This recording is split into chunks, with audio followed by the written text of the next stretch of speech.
chose. L'Europe, de tous les continents du monde, est le continent le plus brutal où il y a eu les guerres les plus sauvages. C'est pas l'Afrique, c'est pas l'Asie, c'est l'Europe. Et je vais vous dire autre chose. C'est pas au Moyen-Âge, c'est au XXe siècle. C'est en Europe qu'on a exterminé des Juifs. C'est en Europe qu'on s'est battu. Quand on a dit, avec la guerre russo-ukraine, c'est le retour de la guerre qu'on n'avait pas vue, c'est une stupidité, puisqu'on a oublié la Bosnie. Si vous n'avez pas l'Union européenne, vous avez des affrontements considérables. Et vous savez, dans la politique, il faut avoir des engagements, et vous avez du tempérament, il faut connaître l'histoire. Et l'histoire donne une dimension à vos engagements, une couleur à vos engagements. Vous n'êtes pas simplement le produit d'un parti politique ou d'une famille. Vous êtes le produit d'une nation et d'un continent. Notre continent est brutal, sauvage, et peut verser dans la barbarie. On va le refaire Are you encore. still spending hundreds of dollars on branded women's clothing? Well, you are missing out. Remember this little trick saves hundreds of dollars a year. Il est 20h30 ici. Je vais vous dire une chose. L'Europe, de tous les continents du monde, est le continent le plus brutal où il y a eu les guerres les plus sauvages. C'est pas l'Afrique, c'est pas l'Asie, c'est l'Europe. Et je vais vous dire autre chose. C'est pas au Moyen-Âge, c'est au XXe siècle. C'est en Europe qu'on a exterminé des Juifs. C'est en Europe qu'on s'est battu. Quand on a dit, avec la guerre russo-ukraine, c'est le retour de la guerre qu'on n'avait pas vue, c'est une stupidité, puisqu'on a oublié la Bosnie. Si vous n'avez pas l'Union européenne, vous avez des affrontements considérables. Et vous savez, dans la politique, il faut avoir des engagements, et vous avez du tempérament, il faut connaître l'histoire. Et l'histoire donne une dimension à vos engagements, une couleur à vos engagements. Vous n'êtes pas simplement le produit d'un parti politique ou d'une famille. Vous êtes le produit d'une nation et d'un continent. Notre continent est brutal, sauvage, et peut verser dans la barbarie. Et voilà, nous, on fait que relayer le message. Nous faisons que relayer le message. Notre peuple doit être conscient. Notre peuple doit prendre conscience. Et voilà, nous avons confié notre sécurité. L'Afrique a confié sa sécurité pendant des siècles à leurs bourreaux, aux criminels, aux brutaux, aux sauvages. Contrairement à ce qu'ils ont toujours, dit, les Africains sont les sauvages. Mais en fait, ce sont eux qui sont les sauvages. Ou vous êtes avec eux, ou ils vous tuent. Ils règnent que dans la brutalité, dans la dictature. Voilà, mes chers compatriotes, nous sommes là pour relayer le message. Et ceci est dit au Sénat français. Ça se dit devant tous les hommes politiques, devant les autorités. Et ceci est public. Ils sont pas condamnés, ils ne sont pas punis. Personne ne leur porte plainte. Ils sont libres de dire ce qu'ils veulent. Eux, ils peuvent se permettre tout. Aucun Africain doit être libre. Aucun Africain doit sortir de la prison qui a été, qu'on les a enfermés depuis des siècles. Nous sommes condamnés à être leurs esclaves. Où sont partis les hommes braves? Où sont partis les braves? Parce qu'aujourd'hui, on est... C'est quoi ça? On est en face des hommes lâches. On n'a même plus des hommes en fait. Où sont partis les Africains? Les Africains qu'on voyait dans le temps où on se disait, il y avait des hommes qui faisaient face aux colons, qui ont même fait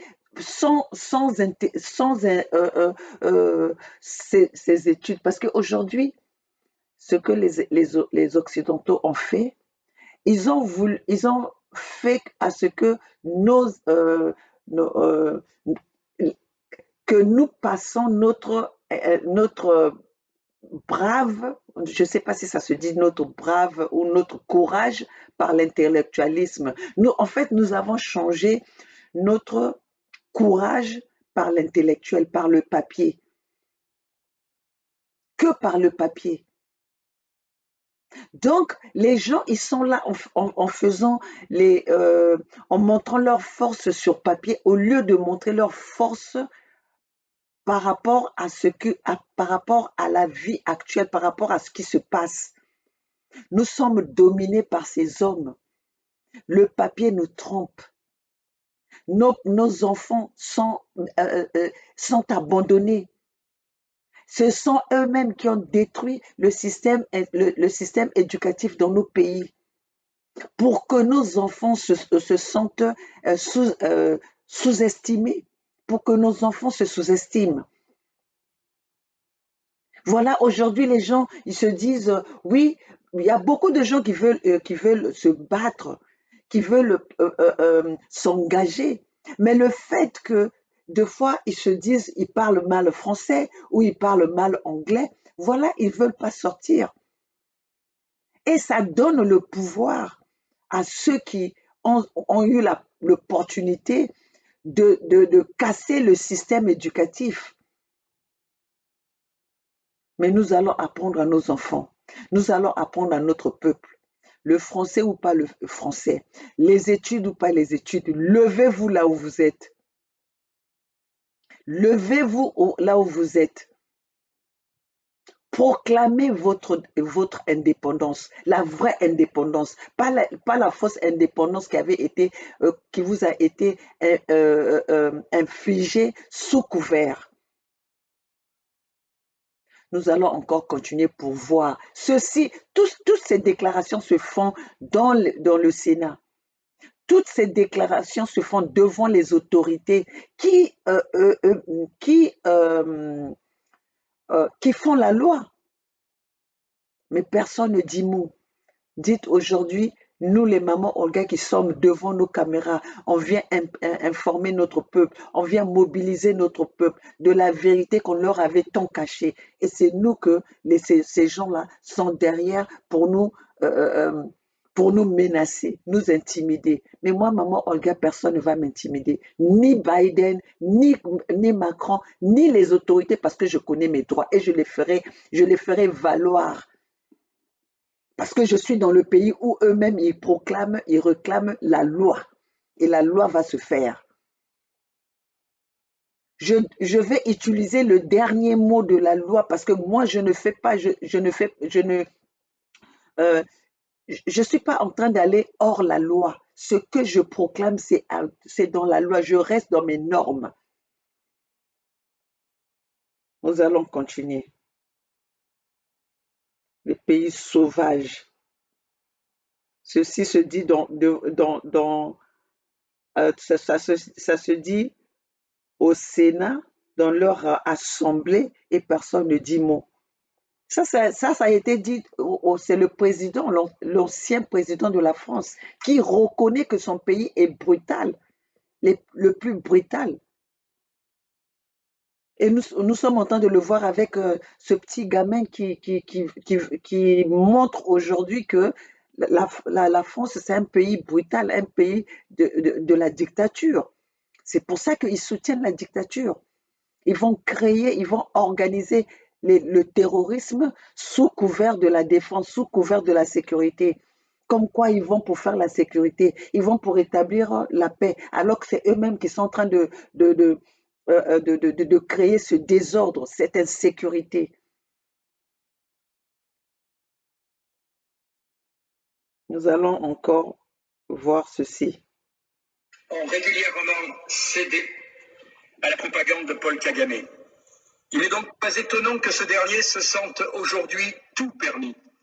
Il l'a prouvé en continuant à armer une milice qui terrorise la région du Kivu, le M23. Tout le monde est désormais convaincu de l'ingérence militaire du Rwanda dans les affaires de la République démocratique du Congo. L'Union européenne, la France et d'autres puissances ont exigé que M. Kagame cesse enfin sa politique hostile. La terreur devant le groupe M23 provoque des déplacements de population massifs. 5 millions de Congolais ont déjà quitté la zone depuis 10 ans. Le M23, bras armé du Rwanda, participe donc à une nouvelle déstabilisation en République démocratique du Congo, un pays qui n'a pas besoin de difficultés supplémentaires. L'Organisation des Nations Unies est présente dans le pays depuis des dizaines d'années. La guerre à l'est de la République démocratique du Congo n'a pourtant jamais cessé. Les paroles du pape François, qui était en visite dans le pays il y a quelques jours, résonnent tout particulièrement. Il nous disait: retirez vos mains de la République démocratique du Congo, retirez vos mains de l'Afrique, cessez d'étouffer l'Afrique. Elle n'est pas une mine à exploiter, ni une terre à dévaliser. Tout le monde sait bien que le Rwanda s'enrichit notamment grâce au commerce illégal de ressources exploitées illégalement en République démocratique du Congo et notamment dans la région du Kivu. Ainsi, nous voyons bien que sans une pression internationale forte exercée sur le Rwanda, celui-ci ne cessera absolument pas de participer à la déstabilisation de l'Est de la République démocratique du Congo. Alors que session après session, nous nous indignons des ingérences étrangères en Afrique, il est temps de nous interroger sur nos erreurs qui précipitent les États africains dans les bras d'autres puissances.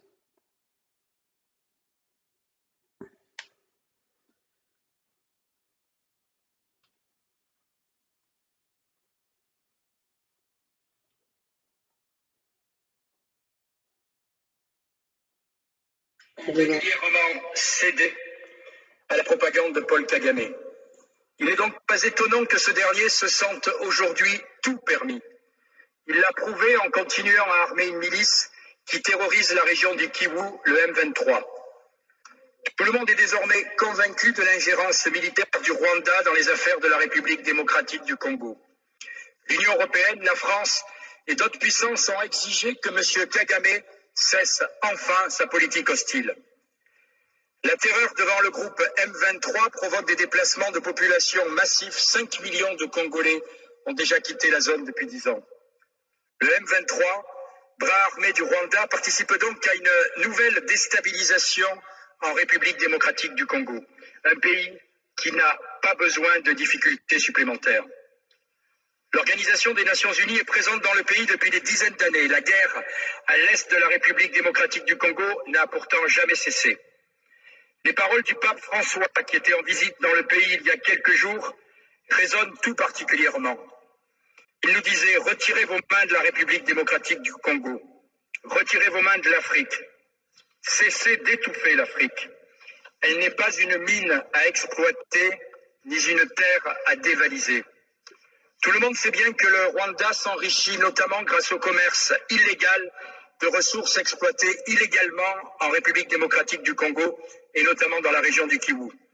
Ainsi, nous voyons bien que sans une pression internationale forte exercée sur le Rwanda, celui-ci ne cessera absolument pas de participer à la déstabilisation de l'Est de la République démocratique du Congo. Alors que session après session, nous nous indignons des ingérences étrangères en Afrique, il est temps de nous interroger sur nos erreurs qui précipitent les États africains dans les bras d'autres puissances.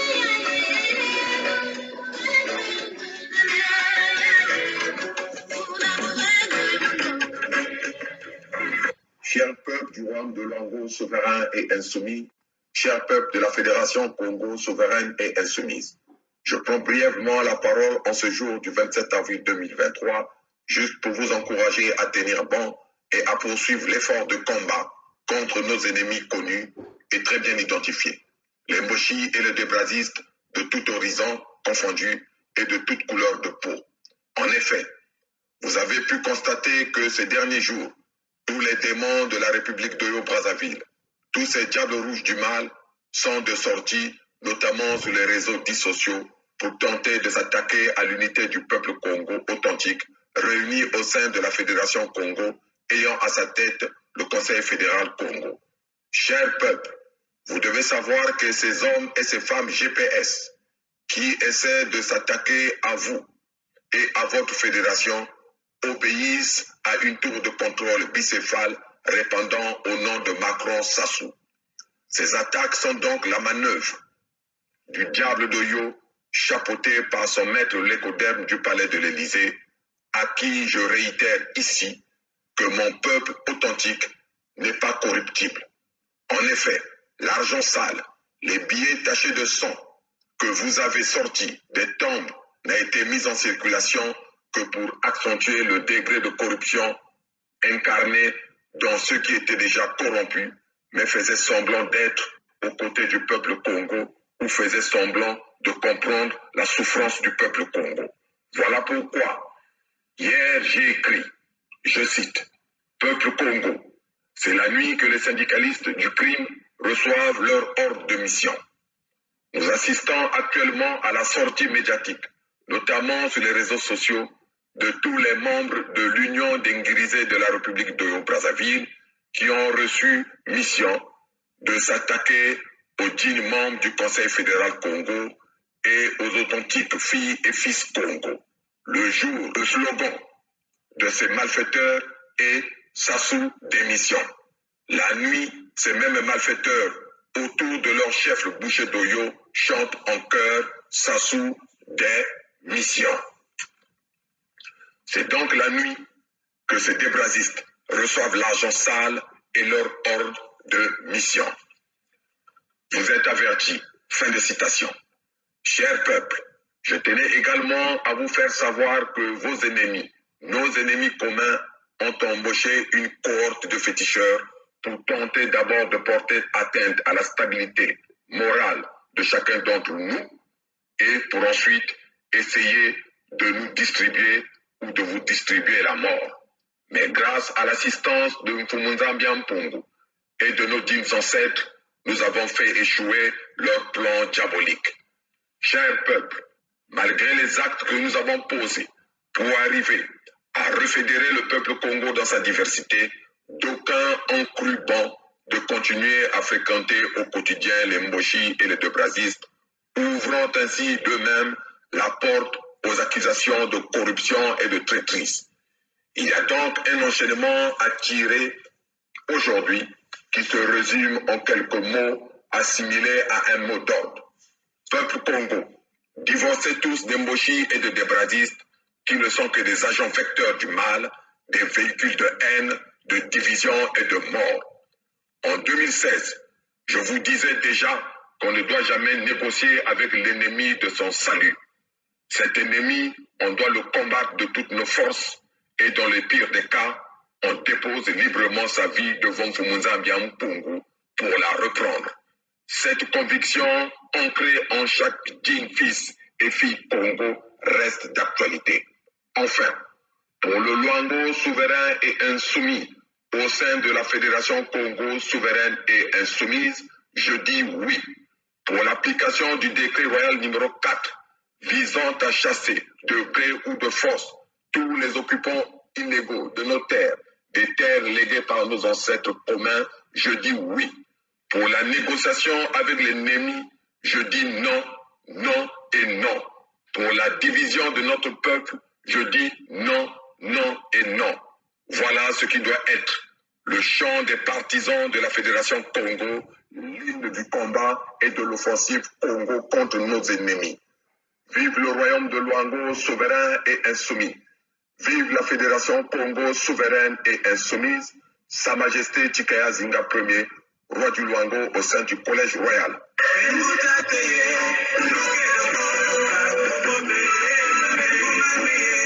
Look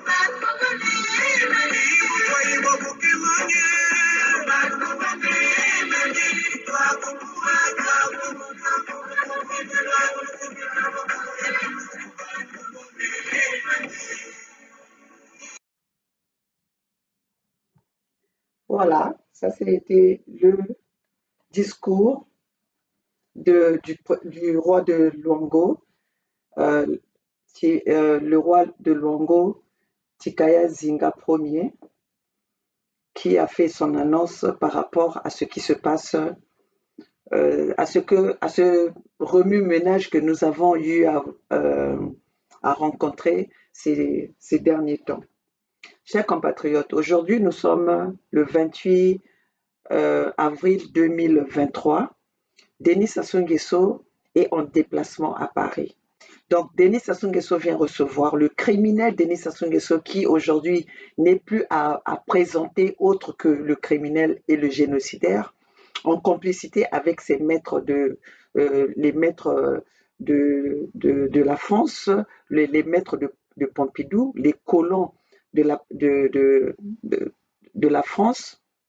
Aujourd'hui, Denis Sassou Nguesso est en déplacement à Paris pour venir rencontrer son maître pour les instructions, recevoir les instructions, comment ce qu'il faut encore détruire, déstabiliser la tranquillité des peuples Congo, ainsi de la République démocratique du Congo et de la République du Congo, qui aujourd'hui, les peuples Congo ont demandé leur souveraineté en passant par la signature en signant la pétition de la Fédération Congo pour être libres et vivre de leur richesse. Alors, chers compatriotes, nous venons attirer l'attention de notre peuple Congo. Le diable est sur le terrain, le diable est sur le sol français pour venir déstabiliser les diasporas qui